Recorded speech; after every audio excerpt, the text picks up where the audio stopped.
जय संविधान, जय मंडल, जय जोहार।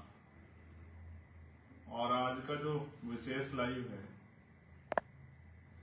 ये मुख्यतः 10 तारीख के लिए जो आंदोलन है उसको लेकर है, और उसमें भी जो प्रेस वार्ता हमने 5 तारीख को की थी, वो वार्ता कितने लोगों तक पहुंची, क्या आपको समझ आया, तो मुझे लगा कि एक बार आपसे यहाँ चर्चा हो जानी चाहिए।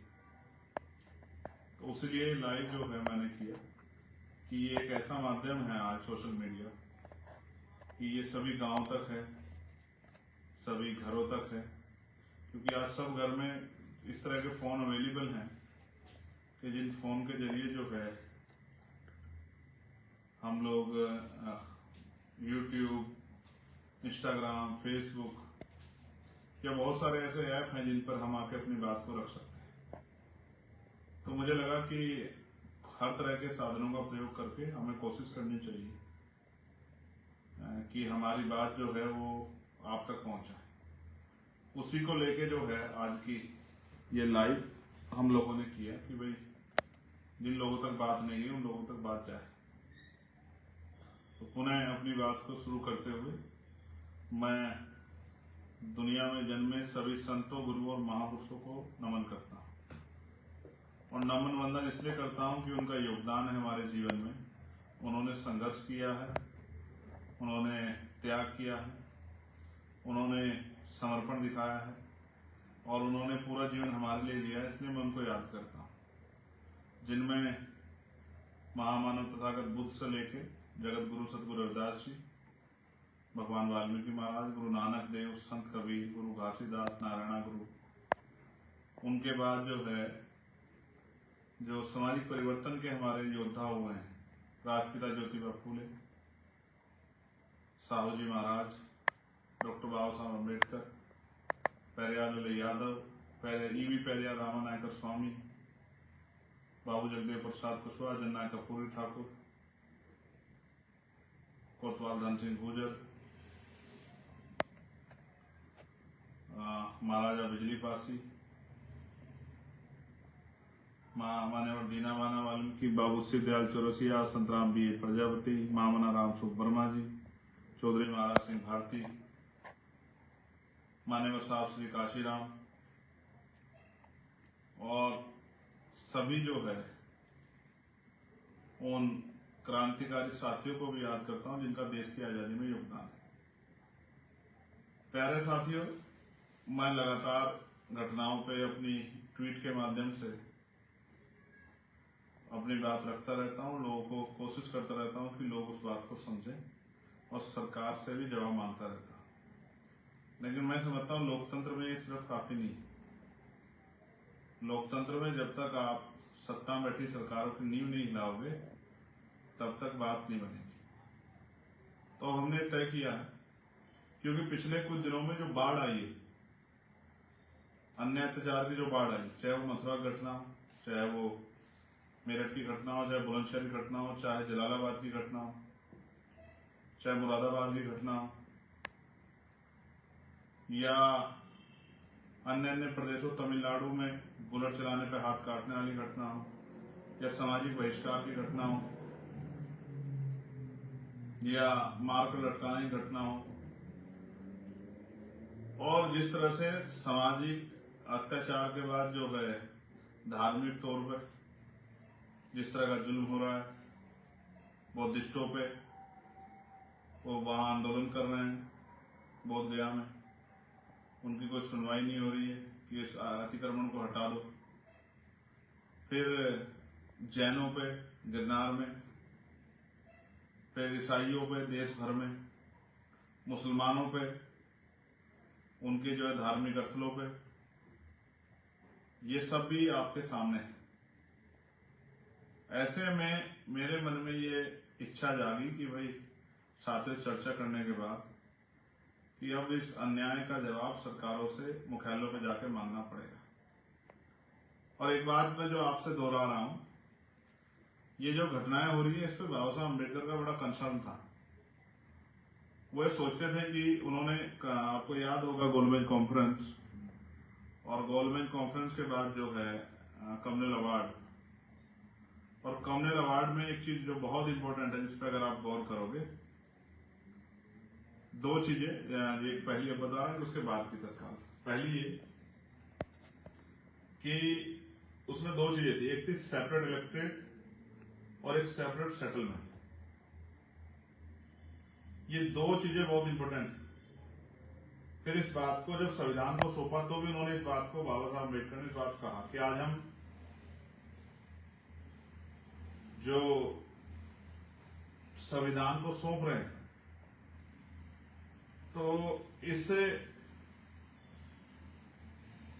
राजनीति में वन वोट वन वैल्यू, राजनीति में समानता तो आएगी, लेकिन जब तक देश में सामाजिक गैर बराबरी और आर्थिक गैर बराबरी है तब तक ये जो लोकतंत्र है, राजनीतिक लोकतंत्र, सामाजिक लोकतंत्र नहीं बन पाएगा।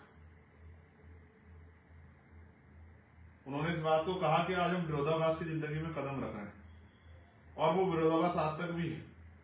ना सामाजिक गैर बराबरी दूर हुई, जिसका उदाहरण हम देख रहे हैं, पूरे समूह पे, पूरे समाज पे, पूरे गांव पे जो है अन्याय करना, अपमान करना, महिलाओं पर रेप, हत्याएं। और जो दूसरा मैंने कहा आर्थिक सशक्तिकरण, तो जिस तरह से चुनाव में धन का प्रयोग किया जाता है, गरीब का बेटा तो लड़ ही नहीं सकता है। तो इससे मैं मानता हूं कि बाबा साहब की बात तब भी तर्कसंगत थी और आज भी तर्कसंगत है। उनका जो पहला वो था सेपरेट इलेक्टोरेट, उसके पीछे कारण ये था कि भाई इतनी गैर बराबरी है तो हमारे लोगों को वोट कौन देगा।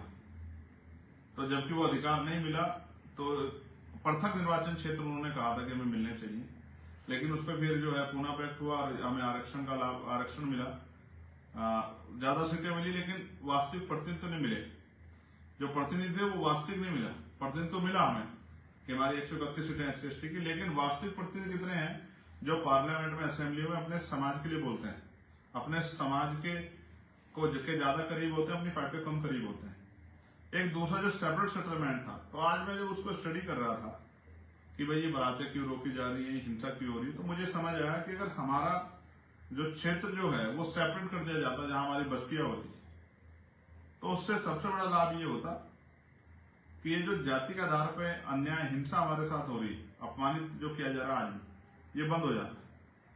तो हम पे जातिगत अन्याय अत्याचार नहीं होता, जातिगत अन्याय अत्याचार, हिंसा नहीं होती, तो हम भी अपनी पूरी एनर्जी जो है वो अपनी तरक्की पे लगा पाते, देश की तरक्की में योगदान कर पाते। लेकिन क्योंकि रोज हम पे अन्याय होता है तो हम इसी में उलझे रहते हैं कि बाबा साहब की स्टैचू तोड़ दी, कभी गुरु रविदास जी की तोड़ दी, कभी फूले साहब की तोड़ दी, कभी पेरियार जी की तोड़ दी, कहीं बाबू जगदेव प्रसाद कुशवाहा जी की तोड़ दी, कहीं जनरल कपूर ठाकुर की तोड़ दी, कहीं उनका बोर्ड हटा दिया, तो रोज हम इसी में थाने कचहरी में लगे रहते हैं। फिर मोटरसाइकिल पर चलने मार दिया, बारात रोक दी, महिलाओं के साथ हिंसा कर दी, तो हम इसी में, हमारी आधी जिंदगी तो 75 साल इसी में खप गए। तो अगर सेपरेट सेटलमेंट हो जाता और हमारे क्षेत्र अलग हो जाते रहने के, तो ये जो आज की जो पोजीशन है, ये पोजीशन हमारे लिए नहीं होती। कम से कम जो जाति का अत्याचार, क्योंकि एक दूसरे पे जो है जाति के लोग काहे का अत्याचार करते, तो वो जाति का अत्याचार और जो रोज एक डर लगा रहता है कि यहाँ से निकल रहे हैं, कोई हमला कर देगा, कोई जो हमारे यहाँ घुस के मार देगा, तो ये खत्म हो जाता। इसलिए मैं समझता हूं कि हमने 10 तारीख का प्रोटेस्ट बुलाया है। मैं खुद लखनऊ में रहूंगा। मैंने तय किया है कि लखनऊ में जो ज्ञापन दिया जाएगा, जो आंदोलन होगा, प्रोटेस्ट अपनी बात से, मैं लखनऊ में रहूंगा। और अन्य अन्य उसमें जैसे मध्य प्रदेश के लोग तय करके कहाँ देंगे, वो आपस में चर्चा कर लेंगे। बिहार में आजाद समाज पार्टी के लोग, राजस्थान के लोग कहाँ देंगे, उत्तराखंड के लोग कहाँ देंगे, हरियाणा के लोग कहाँ देंगे, पुराने नए लोग मिलकर चर्चा कर लेंगे। झारखंड, उड़ीसा, छत्तीसगढ़, महाराष्ट्र, बिहार के लोग कहाँ देंगे, वो चर्चा कर लेंगे आपस में। लेकिन इस ज्ञापन के जरिए अपने अपने प्रदेशों में जो घटनाएं हुई, मुख्यतः इन 3-4 घटनाओं के साथ साथ जो प्रदेशों में आपके यहाँ हिंसा हो रही है, एनसीआर का डाटा जो कह रहा है, बहनों पे, भाइयों पे, माओ पे, बुजुर्गों पे, नौजवानों पे जातीय हिंसा, सांप्रदायिक हिंसा, इनका एक डाटा बना के आपको सरकार को आईना दिखाना है कि आपकी सरकार क्या कर रही है। क्या आपकी सरकार इन लोगों की सुरक्षा करने काबिल है या नहीं है? क्या आपकी सरकार इन लोगों की सुरक्षा करने की जिम्मेदारी जो आपको मिली है कॉन्स्टिट्यूशन से, लोकतांत्रिक व्यवस्था से, क्या आप उसको पूर्ण रूप से निभा पा रहे हैं? हमें भी जीने का अधिकार है, सम्मान से जीने का, इज्जत से जीने का, लेकिन हम तो जी भी नहीं पा रहे हैं। इस देश में बुरा यह है, ना जीते जी सम्मान मिल रहा है, ना मरने के बाद सम्मान मिल रहा है। कितनी घटनाएं उत्तर प्रदेश की हैं? मथुरा 3 घटनाएं, फिर कासगंज, हाथरस, मेरठ, जलालाबाद, बुलंदशहर, जालौन, झांसी, कितनी घटनाएं, कहां कहां जाएंगे हम लोग। तो मुझे ऐसा लगता है इसका परमानेंट सोल्यूशन निकालने के लिए, परमानेंट सोल्यूशन तो इसका पॉलिटिकल पावर है, जब आपके राजनीतिक सत्ता आपके पास होगी। लेकिन उससे पहले भी सरकार को और वहां के चीफ सेक्रेटरी को, डीजीपी को, राज्यपाल महोदय को, उनकी तरफ भी उनका भी ध्यान आकर्षित करना पड़ेगा कि आपकी सरकार का फेलियर है कि वह law and order situation maintain नहीं कर पा रही। क्या हमारे माथे पे लिखा कि हमको हमारे साथ हिंसा होगी।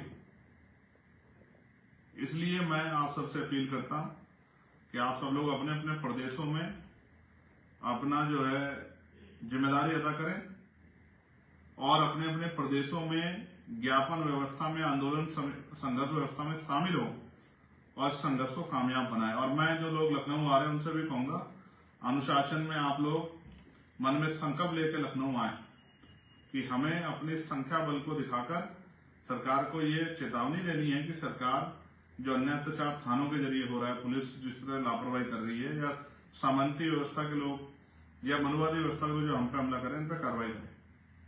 अगर ऐसा नहीं होता फिर आंदोलन करेंगे, फिर बड़ा आंदोलन करेंगे, दिल्ली में करेंगे, लखनऊ में करेंगे, घेराव करेंगे विधानसभा का। हम हर वो कदम उठाएंगे जिससे हमारे लोग सुरक्षित रहें, बहुजन समाज के लोग, और उनके अधिकारों पर जो हमला हो रहा है निजीकरण के जरिए और तमाम तरह से, चाहे पेंशन का मामला हो, पुरानी पेंशन का, चाहे जो है प्रमोशन का मामला, इन सब पे हमारे लोग अधिकार सुरक्षित, निजीकरण बंद हो, इन सब पे भी लगातार, और जातिगत जनगणना, इन पे भी हम लोग प्रयास करेंगे। एक अभी और बड़ा मामला मेरे दिमाग में, मैं लखनऊ में उसको भी रखूंगा, लेकिन मैं अभी आपसे आग्रह करता हूं कि आप सब लोग अपने अपने प्रदेशों में अपना प्रतिनिधित्व सुनिश्चित करें और मजबूती से ज्ञापन दें। और मेरे पीछे दो महापुरुषों की जो तस्वीरें आप देख रहे हैं, एक मान्यवर साहब श्री काशीराम और एक दूसरे डॉक्टर बाबा साहब अम्बेडकर, और इनके जो अधूरे सपने, इनकी संतानें होने के नाते उनके अधूरे सपने पूरा करने का संकल्प भी मन में पैदा करें, तभी जाके जो है महापुरुषों का सपना जो है पूरा होगा, तभी जाके ये अन्याय अत्याचार खत्म होगा।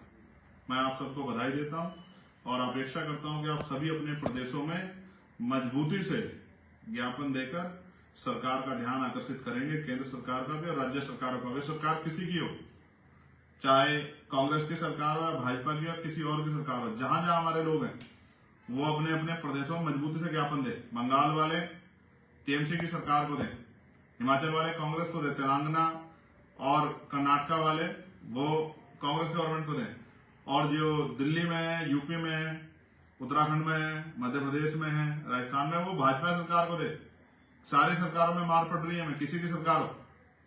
ये बातें तो सब लोग अच्छी करते हैं कि हम आपके हितैषी, हम आपके हितैषी, लेकिन हितैषी कौन है, कितना है, ये दिख रहा है। जहां इनकी सरकार है वहां भी हमारी खालो दड़ी जा रही है। तो सब एक ही, अभी उसमें एक ही तरफ है सब, और हम एक तरफ है। इसलिए हमें अपनी लड़ाई को मजबूत से लड़ना है। मैं आपका धन्यवाद करूंगा और आपसे अपेक्षा करूंगा कि मजबूती से अपने अपने प्रदेशों में ज्ञापन देंगे और अनुशासन में रहकर बताएंगे कि अभी आप अन्याय नहीं सहेंगे। बहुत बहुत धन्यवाद। जय भीम, जय भारत, जय संविधान, जय मंडल, जय जवाहर, और आप सभी के लिए मंगल कामनाएं। मिलते हैं 10 तारीख को और आपके ज्ञापन के लिए अभी से बधाई।